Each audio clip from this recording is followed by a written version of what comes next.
English इसलिए लिखना better है, मैं ये कहूंगा। हिंदी लिख सकते हो, मुझे पता है, जैसे आई थिंक यासिर हिंदी में नोट्स लिखते हैं, मुझे याद है, ठीक है।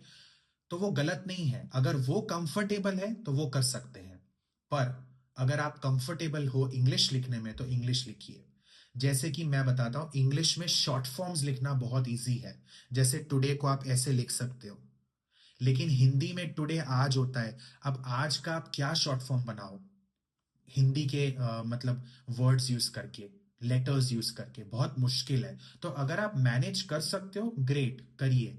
पर मेरे हिसाब से इंग्लिश में नोट्स लिखना बेटर है। तो जो लोग मैनेज नहीं कर पा रहे हैं वो इंग्लिश में लिखिए, और जैसे यासिर हैं वो मैनेज कर लेते हैं और बहुत अच्छा करते हैं, तो उनको चलेगा, वो कर सकते हैं हिंदी में नोट टेकिंग, ठीक है। तो अब आगे क्या मैं बताना चाह रहा हूं, अब जैसे उन्होंने हिंदी में बोला नमस्ते श्रीमान पार्कर, तो मैंने सीधा उसका ट्रांसलेशन का ही शॉर्ट फॉर्म बनाया, हेलो मिस्टर पार्कर। फिर उससे बोला कि भाई तुमने मुझे आज यहां क्यों बुलाया, ठीक है। मैं पूछ सकता हूं तुमने मुझे आज यहां क्यों बुलाया, तो आई ask you today called here.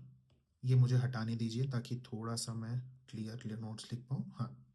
फिर उसने बोला आज मैं बहुत व्यस्त था और मेरे पास बहुत काम था, तो उसने क्या बोला, I today very busy and lot work. Clear, यही हुई ना नोट्स। फिर मुझे यहां आने के लिए अपना बहुत काम छोड़ना पड़ा, तो I come here lot work leave. Okay, तो मैंने सीधा ट्रांसलेट इंग्लिश में करके उसको इंग्लिश में ही शॉर्ट फॉर्म लिख लिया, और अब बोलते वक्त मैं इंग्लिश में ही बोलूंगा कि भाई hello mister Parker, can I ask you why have you called me here, I was very busy today and had a lot of work, to come here I had to leave a lot of work. तो मैंने पूरा English में ही अपना notes को पढ़ा, but obviously मेरी जो answer है मेरा वो ग्रामेटिकली करेक्ट होना चाहिए, जैसे इनका था अभी आनस का आंसर ग्रामेटिकली पूरा करेक्ट था, तो वो बहुत जरूरी है।